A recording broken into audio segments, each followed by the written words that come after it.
मित्रांनो, ठरलं तर मग या मालिकेच्या आजच्या भागामध्ये सायली आता घरामध्ये स्वयंपाक बनवत असते आणि तिच्या मनात ना फक्त प्रतिमाचेच विचार सुरू असतात. ती आता मनात म्हणते, मला प्रतिमा हत्यांबरोबर कधीच बोलता येणार नाही का, त्यांच्या घरी कधी जाता येणार नाही का, पण हे म्हणाले तसं आम्ही नक्कीच बाहेर भेटू शकतो किंवा प्रतिमा हत्या माझ्याबरोबर फोनवर तरी बोलू शकतात. आणि एवढं असूनही ही मला एक नातं असं तुटल्यासारखं का वाटतंय. इकडे अस्मिता आणि त्याचबरोबर कल्पना या दोघीही आता झेंडूंच्या फुलांचा हार बनवत असतात. तर प्रताप सुद्धा तिथे त्यांच्याजवळ बसलेला असतो. तेव्हा अस्मिता म्हणते, डॅड, मला ना एक प्रश्न आहे. आता हे बघ, आज दसरा आहे ना, दिवाळीपर्यंत मला आपल्या घरामध्ये ना नुसती झेंडूची फुलं दिसतात. का बरं असं, आणि सगळ्यांना अशी झेंडूची फुलंच का लागतात. तेव्हा प्रताप सांगू लागतो, कसं आहे ना अस्मिता, ही पिवळी फुलं आहेत ना बाळा, हे प्रकाश आणि ज्ञानाचं प्रतीक आहे. आता तूच बघ ना, त्या फुलांकडे बघ, आपल्याला किती पॉझिटिव्ह एनर्जी आल्यासारखं वाटतं. आणि ही जी केशरी फुलं आहे ना, ते शक्ती आणि विजयाचं प्रतीक आहे आणि म्हणूनच त्यांचा वापर केला जातो, असं आता प्रताप अस्मिताला समजावून सांगतो. तर सायलीच्या मनात मात्र वेगवेगळेच विचार सुरू असतात. तिला आता चयनच पडत नसते. इकडे रविराज हा बाहेर निघालेला असतो. तेव्हा प्रतिमा आता त्याला अडवते आणि म्हणते, थांबा रविराज, तो विचारतो काय झालं. तेव्हा ती म्हणते, तुम्ही असं मगाशी काही न बोलता बाहेर का निघून आलात. तेव्हा रविराज म्हणतो, तू तुझ्या मुलीला घरात घेतलंस खरं, परंतु तिने तिचे रंग दाखवायला सुरुवात केलीच ना. तेव्हा प्रतिमा अगदी शांत बसते आणि म्हणते, मी बोलेनच तिच्याशी, पण तुम्ही आता सध्या कुठे निघालात. तेव्हा मी सुभेदारांच्या घरी निघालोय, असं रविराज सांगतो. तर प्रतिमा आश्चर्याने विचारते, का बरं, मग तुझी मुलगी तुला काय बोलली ते ऐकूनही आलं का तुला प्रतिमा, असं रविराज रागात विचारतो. अगं, तुझी पाठराखीण या घरामध्ये परत कधीच येणार नाही असंच म्हणाली ना ती. आता मला सांग, म्हणजे कोण येणार नाही. सायलीच ना, तीच आहे ना तुझी पाठराखीण. अगं, तुझी ती मुलगी ना सायलीला नक्कीच असं काहीतरी बोललेली असणार आहे, ज्यामुळे ना सायली पुन्हा कधीही या घरामध्ये येणार नाही, समजलं. तेव्हा प्रतिमाला सुद्धा या गोष्टीचा आता खूपच टेन्शन येतं. सायली अजूनही किचनमध्येच उभी असते. तिला आता असं तिच्या डोळ्यासमोर धुसर दिसत असतं. स्पष्ट कोण आहे ती मुलगी, जंगलात फिरणारी ती दिसत नसते, परंतु आई बाबा असा हाक मारत एक मुलगी जंगलातून तिला येताना दिसत असते. आणि जरा ती घाबरलेली असते, पण त्या मुलीचा चेहरा स्पष्ट दिसत नसल्यामुळे सायलीला काही कळतच नाही की ती तन्वी आहे, म्हणजे मी आहे. ते तिला आता त्या गोष्टीचा खूप त्रास होऊ लागतो. ती डोळे बंद करून घेते. आता आई बाबा असा आवाज देत असताना अचानकच इकडे लाईट्स जातात. त्यामुळे सायली खूपच घाबरते. तिला काय करावं सुचत नसतं. ती इकडे तिकडे बघते, कारण तिच्या कानांवर ना सतत आई बाबा असाच आवाज पडत असतो. तेव्हा या क्षणी घाबरत सायली खूप मोठ्याने आई असं किंचाळते, ओरडते. त्यामुळे घरातील सगळ्यांना अगदी धक्काच बसतो. सगळेजण सायलीकडे बघतात. तेव्हा सर्व विचारतात, सायली काय झालं काय तुला. अचानक अर्जुन देखील तिच्याकडे धाव घेतो आणि विचारतो, काय झालं. विमल सुद्धा पळत येते. कल्पना, अस्मिता, प्रताप हे तिघेही सायलीकडे बघतच राहतात. अर्जुन विचारतो, सायली, सांग ना, काय झालं, तू ओरडलीस का. तर सायलीकडे त्या प्रश्नाचं आता उत्तर नसतं. ती कुणाला काही सांगत नाही. तर दुसरीकडे रविराज प्रतिमाला म्हणतो, मी तरीच म्हटलं सायली. जेव्हा त्या पोरीच्या रूममधून बाहेर आली तेव्हा सायलीचा चेहरा खूप पडलेला होता. आणि आता मी ना तिला प्रत्यक्ष जाऊनच विचारतो की नक्की काय झालंय, कारण तुझ्या मुलीला विचारलं तर ती कधीही खरं बोलणार नाही, ती खोटच बोलणार, मला माहितीये. मग आता प्रतिमा म्हणते, ठीक आहे, मी पण येते तुमच्याबरोबर. रविराज म्हणतो, गरज नाहीये काही. तेव्हा प्रतिमा हट्ट करते की नाही, मला यायचं तिथे काय घडतंय तेही मला बघायचंय. आता चला बरं आपण दोघे जाऊयात असं म्हणून दोघेही तिकडे जायला निघतात. इकडे आता विमल म्हणते सायली, ताई काही झालं नाही. असं कसं तुम्ही एवढ्या जोरात ओरडलात? काही झुरळ वगैरे गेलं का आपल्या इथून? त्यावेळी आता सायली म्हणते नाही. अस्मिता म्हणते काय अरे बापरे, आपल्या इथे झुरळ झालेत का? सायली म्हणते नाही हो, मला असा भास झाला की काहीतरी पायावरून गेलं. जण सायलीची अगदी काळजी करत असतात. पण सायलीकडे आता त्या प्रश्नाचे उत्तरच नसतं. अर्जुन सुद्धा खुणावतो आणि विचारतो, पण सायली हसूनच नाही असं म्हणते. दुसरीकडे प्रिया मस्तपैकी बेडवर पडून पल खात असते. त्याचवेळी ती सायलीचा देखील विचार करते. बरं झालं त्या सायलीचा आता इकडे थोबाड बघावं लागणार नाही मला, आणि आता फक्त एकच प्रॉब्लेम सॉल्व्ह करायचा आहे, तो म्हणजे त्या गाठोड्याचा. आता बहुतेक प्रतिमा त्या किल्लेदार सोबत कुठेतरी बाहेर गेली आहे. म्हणजे मला आत्ताच जाऊन ते गाठोड उचलायला हो, फक्त इतका वेळ ते तिथे असायला हो म्हणजे झालं. असं म्हणून प्रिया लगबगीने आता त्या गाठोड्याकडे निघालेलीच असते. नागराज समोरून येतो आणि बरोबर भुरट्या प्रियाचा हा डाव ओळखतो आणि विचारतो, काय कुठे निघालीस तू प्रिया? काय गाठोड घ्यायला की गाठोड कुठेतरी लपवायला? तेव्हा आता ती विचारते, काय कुठलं गाठोडं? कारण मला कुठलं गाठोड वगैरे माहीत नाही. तेव्हा नागराज म्हणतो, तो थापाडे, अग ह्या थापा वगैरे आहेत ना, त्या फक्त जगासाठी, मला अजिबात नाही. त्या थापा मारायच्या कारण जगाला पचतात, मला नाही. आणि कसं आहे ना प्रिया, 2 वर्ष झालं आपण एका टीममध्ये आहोत. 2 वर्ष झालं मी तुला ओळखतोय आणि एवढं तर आपण एकमेकांच्या मनातील ओळखतोच ना. आणि जेव्हा तू थोबाड लपवलं ना तेव्हाच मला समजलं की तू काहीतरी नक्कीच लपवते.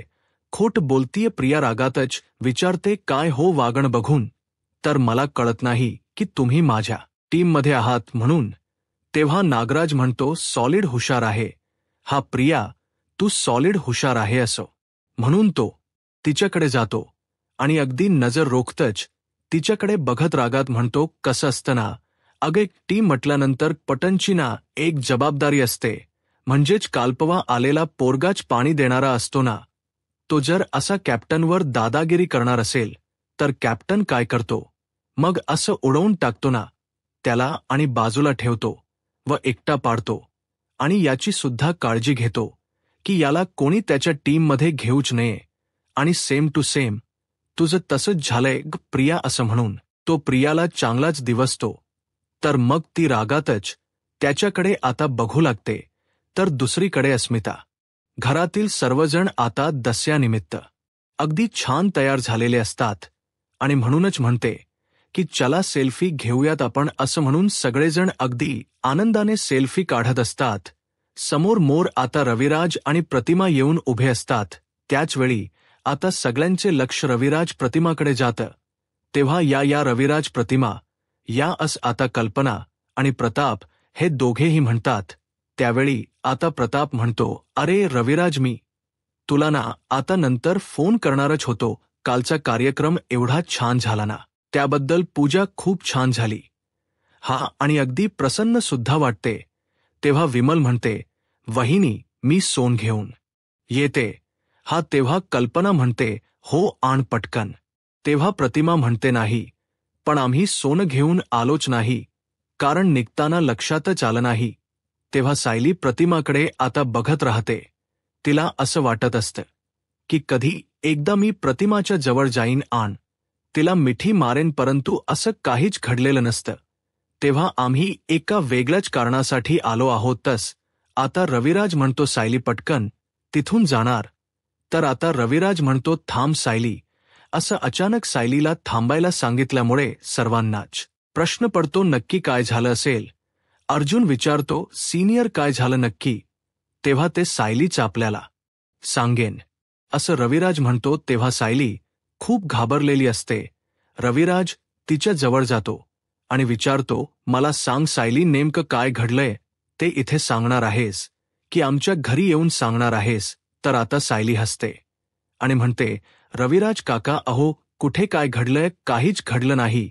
मग आता हसूनच असं तिने उत्तर दिले आल्यामुळे रविराजला अजूनच तिचा राग येतो की एवढं सगळं होऊन देखील सायली अजून शांत का आहे. कल्पना, प्रताप आणि त्याचबरोबर अस्मिता हे सगळेजण सायलीकडे बघत राहतात, कारण नक्की काय झालंय हेच त्यांना माहीत नसतं. दुसरीकडे प्रिया रागात विचारते, म्हणजे मला असं एकट पाडणार का आता? त्याचवेळी नागराज म्हणतो, एकट पाडणार नाही, ऑलरेडी एकट पाडलंय. कारण आम्ही दाखवलेले रोटणे जेव्हा अर्जुन तुझ्या आईबाबापर्यंत पोहोचणार आहे तेव्हा तर तू एकटीच पडणार आहेस ना. तेव्हा प्रिया सावध रहा, कारण रात्र वय्याची आहे आणि आता इथून पुढे ना आम्ही तुला मदत नाही करणार आहोत, समजलं? आता इथून पुढे ना आम्ही फक्त आणि फक्त अर्जुनला मदत करणार आहोत. प्रिया आता खूप म्हणजे खूपच घाबरते. इकडे सायली आता काहीच बोलत नसते. म्हणून रविराज विचारतो, सायली तू काहीच सांगणार नाहीस ना? चल आता घरी. तेव्हा कुठे जायचंय असं सायली हा विचारते. रविराज म्हणतो, तो माझ्या घरी चल. मग आता सायली विचारते, आत्ता? अहो रविराज काका, मी आत्ता आले असते, पण स्वयंपाक बाकी आहे ना, अगोदर स्वयंपाक करून घेते की. तेव्हा कल्पना म्हणते, सायली अगं आम्ही ते करू की भाऊजी सांगतायत ना तुला यायला, मग जा की. अगं तर आता रविराज विचारतो, आता तरी येशील का? तेव्हा सायली म्हणते की अहो पण सणाच्या दिवशी असं घराबाहेर पडायचं नसतं ना. मग आता ते घर सुद्धा तुझंच आहे ना, असं रविराज म्हणतो. सायली लीला बोलायला आता जागाच नसते. तर आता दुसरीकडे नागराज आणि महिप्त हे घरी बसलेले असतात.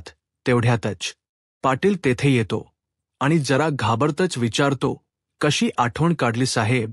तेव्हा महिप्त म्हणतो, कशी आठवण काढली म्हणजे? आता तर तू आमच्या एका टीममधला माणूस आहेस. मला सांग, आता पोलीस स्टेशनामध्ये जे काही काम असेल ते तूच करणार की नाही? पण पाटील साहेब तुम्ही उभे का? बसा बरं खाली, बसा बसा. तेव्हा पाटील जरा घाबरत असते. ते खुर्चीवर वर बसतो. तेव्हा काय काम आहे बोला ना, असं पाटील विचारतो. तेव्हा एक मिसिंग कंप्लेंट टाकायची होती, पण आजच्या तारखेची नाही तर मागच्या तारखेची, असं महिप्त म्हणतो. पाटील विचारतो, पण मिसिंग कंप्लेंट कोणाची टाकायची? तेव्हा ज्या पोरीच्या विरोधात तुला चोरीची कंप्लेंट सापडली ना, कंप्लेंट पुन्हा करायची त्या बबली लोखंडेची. आता लिही चल हरवली आहे. मग आता जरा पाटील घाबरतो आणि म्हणतो, साहेब अहो पण मी जर अशी खोटी मिसिंग कंप्लेंट केली तर आमच्या सावंत साहेबांच्या नजरेतून ती अजिबात सुटणार नाही. तेव्हा महिप्त रागातच त्याच्याकडे बघते. आता पैसे मिळाल्यानंतर लागला लगेच सावंत साहेबांना घाबरायला आणि कारण पुढे करायला. इकडे स्पष्टपणे रविराज विचारतो, अगं नेहमी तर एका पायावर यायला तिकडे तू तयार असतेस बरोबर, मग आजच असं काय घडलंय की तू तिकडे येत नाहीये? सायलीला आता आठवतं की कशा प्रकारे प्रिया मला म्हणाली की तू माझ्या आईबाबांपासून ना दूर राहा, तरच मी ना माझ्या आईवर अगदी भरभरून प्रेम करेन. आणि मी तसं प्रियाला वचन सुद्धा दिलं होतं की यापुढे मी अजिबात या घरामध्ये पाऊल सुद्धा टाकणार नाही. मग तू प्रतिमा त्यांना त्रास नाही देणार ना? तर प्रियाने नाही असं म्हटलेलं असतं. तेव्हा अस्मिता विचारते की सायली अगं बोल ना, काही प्रॉब्लेम झालाय का? मग प्रतिमा सुद्धा म्हणते, सांग ना. अग सायली, आमच्या घरी ना येण्याच काही खास कारण आहे का? तेव्हा अर्जुनच आता म्हणतो, बायको खरं काय आहे ना ते तुला सांगताच येणार नाही आणि खोट तर तुला बोलता येत नाही. मग काय फक्त अशी गप्प उभी राहणार आहेस का तू? असं म्हणून तो सायलीला विचारतो. सायली आता खूप घाबरते.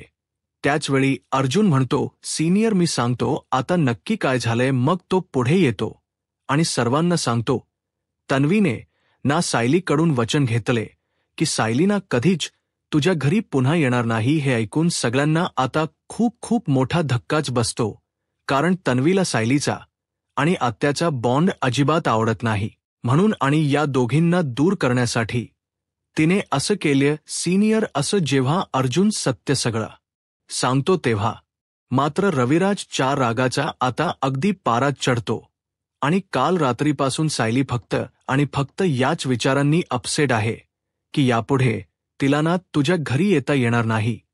तर आता सायली अर्जुनकडे बघतच राहते. तिला असं वाटत असतं की कुणाला काही कळू नये. पण अर्जुनने फायनली सत्य सांगितलेलं असतं तर प्रियाचा आणखी एक कांड सगळ्यांसमोर येतं. तेव्हा मात्र रविराजच्या तळपायाची आगच मस्तकात जाते. तो सायलीचा हात हातात घेतो आणि म्हणतो, सायली चल माझ्याबरोबर. घरातील सगळे जण आता रविराजकडे बघतच राहतात, कारण रविराजला एवढं रागात कधी कुणी बघितलेलं नसतं. त्यावेळी सायली म्हणते, रविराज काका ऐकाना. पण रविराज ऐकण्याच्या कोणत्याही मनस्थितीमध्ये नसतो आणि तो सायलीला घेऊ आपल्या घरी जायला निघतो. त्या पाठोपाठ प्रतिमा व अर्जुन देखील जायला निघतात. दुसरीकडे नागराज पाटीलला धमकी देतोय. त्या सावांच काय कौतुक सांगतो, तू त्याला ना कळायला नकोच आहे आणि त्यासाठी तर आम्ही तुला पैसे देतोय ना. तेव्हा पाटील म्हणतो, अहो पण साहेब मी सावंत साहेबांना काय सांगू ते सांगा, कारण कालपर्यंत त्या बबली लोखंडेची मिसिंग कंप्लेंट तर कुठेच नव्हती आणि आता कुठून आली काय सांगू मी ना. तेव्हा महिप्त म्हणतोय, तुला काय सांगायचं सांग रे. पोलीस स्टेशनच्या जुन्या गाठोड्यामध्ये किंवा कुठे जुन्या कागदपत्रांमध्ये किंवा तुझ्या घरी काहीतरी उत्तर दे त्या सावंतला. पण ती खोटी कंप्लेंट खरी बनून अर्जुन सुभेदारपर्यंत पोहोचली पाहिजे. तेव्हा ठीक आहे साहेब असं लगेचच आता पाटील म्हणतो आणि खूप मोठी रिस्क घेतो. इकडे प्रिया आता ते गाठोडे शोधण्यासाठीच लगबगीने बाहेर निघणार. तितक्यात समोरून रविराज, सायली, प्रतिमा आणि अर्जुन हे चौघेही घरात येतात. तर प्रिया खूप घाबरते आणि रागातच सायली कडे नंतर बघत राहते. तेव्हा रविराज आता सायलीला म्हणतो, सायली तू आज या घराचा उंबरठा ओलांडला असती माझी लेक म्हणून. तेव्हा प्रियाला आता रविराजचे हे बोलणं ऐकून जरा धक्काच बसतो. मग पुढे आता रविराज म्हणतो, आजपासून तुझं हे माहेर आहे असं सायलीला म्हटल्यानंतर ती खूपच खुश होते. तिच्या डोळ्यातून अगदी आनंदाश्रू येतात. प्रतिमा आणि अर्जुन सुद्धा तेवढेच खुश असतात. तर प्रियाच्या तळप्याची आग मस्तकात जाते. मग पुढे आता प्रियाला टोमणा मारत रविराज सांगतो, ज्याला कुणाला हे मान्य नसेल त्याने खुशाल या घराबाहेर जावं. मग आता प्रियाला ते बोलणं खूपच झोमतं. त्यानंतर रविराज सायलीला स्पष्टपणे म्हणतो, आजपासून तुझंच हे घर असणार आहे आणि तुझ्या या हक्काच्या घरी तुझं पुन्हा एकदा स्वागत आहे सायली.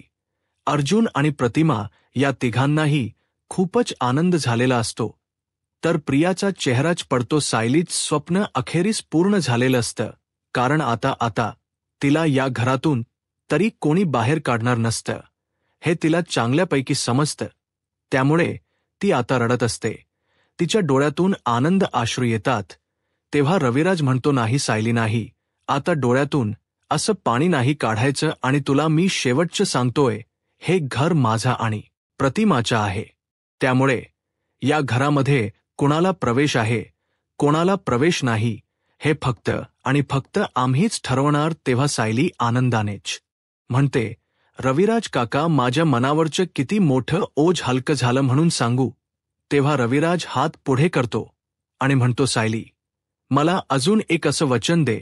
हा असा वेड्यासारखा निर्णय तू पुन्हा कधी म्हणजे कधी घेणार नाहीस.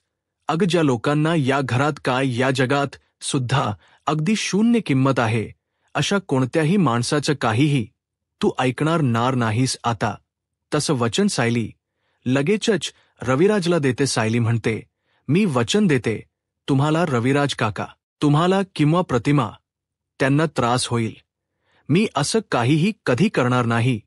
तेव्हा रविराज आणि प्रतिमाला खूपच म्हणजे खूपच आनंद होतो. तर प्रियाचा मात्र हे सगळं पाहून संताप होऊ लागतो, कारण ती आता फायनली एकटी पडलेली असते. विराज आता आपल्या सायलीला लगेचच जवळ घेतो. मग आता प्रियाला हे बघवत नाही. ती मनातच म्हणते की मी चांगली सेटिंग लावली होती, तर या किल्लेदारला या सायलीला पुन्हा घरी घेऊन येण्याची काय गरज होती. पण आता जाऊ दे, अगोदर ना मी माझं ते गाठोड ताब्यात घेते.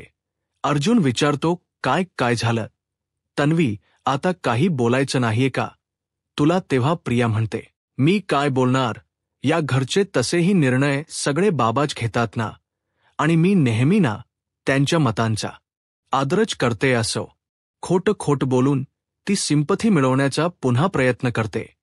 त्यानंतर प्रिया म्हणते, बाबा मी जरा बाहेर जाऊन येते. तर असं म्हणून ती घाईतच बाहेर जाते. अर्जुनला वेगळाच डाऊट येतो. तर इकडे सगळं वातावरण अगदी आनंदित झालेलं असतं आणि त्यातल्या त्यात प्रियासुद्धा आता बाहेर गेलेली असते. दुसरीकडे महिप्त हा पोलीस स्टेशन जवळ येऊन उभा राहतो. तेवढ्यातच तेथे पाटील येतो. तेव्हा तो तेथेच विचारतो, काय झालं शिकरे साहेब, बोला ना. आपत म्हणतो, पाटला, अरे केव्हाच मी इथे उभा राहिलोय. तुला एक काम सांगितलं ते सुद्धा धड जमत नाही का रे. तेव्हा पाटील म्हणतो, अहो साहेब मी तर तुमचंच काम करायच्या मागे आहे. महिप्त म्हणतो, त्या बबलीची मिसिंग कंप्लेंट तुला करायला सांगितली होती ना मी, आणि ती कंप्लेंट सुभेदारांपर्यंत पोहोचली पाहिजे होती.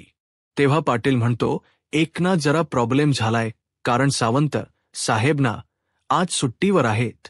तेव्हा मग आता महिप्त रागातच विचारतो, तुला काय त्या सावंत साहेबाच्या कडेवर बसून कंप्लेंट लिहायची आहे का. तेव्हा पाटील म्हणतो, तक्रार लिहून तयार आहे, परंतु अर्जुन सुभेदारपर्यंत कोणतीही तक्रार पोहोचवायची म्हटल्यानंतर ती सावंत साहेबांकडूनच जायला हवी असा नियम आहे, आणि तरच त्यांचा विश्वास बसेल ना. मग महिप्त म्हणतो, बरोबर बोलला रे पाटलाला तू, पॉइंट आहे हा पॉइंट आहे. बरं, तो सावंत ड्युटीवर येईपर्यंत तू थोडा टाईम घे. मग पाटील म्हणतो की हो चालेल, पण काहीही झालं ना तरीही त्या बबलीची मिसिंग कंप्लेंट सावंतांकडून अर्जुन सुभेदारपर्यंत पोहोचलीच पाहिजे.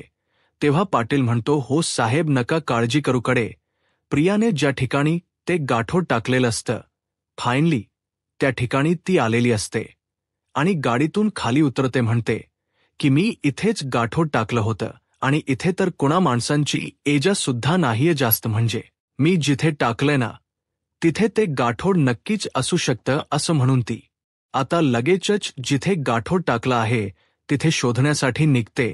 पण खूप वेळ होऊनही तिला ते गाठोड सापडतच नाही. आता त्या कंपाऊंडच्या बाजूला तिला एक लाल काहीतरी असं दिसतं गाठोड्यासारखं.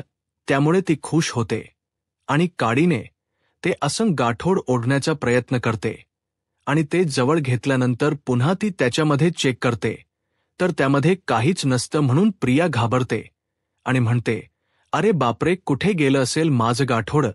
तेव्हा आता ती डोक्यालाच हात लावते.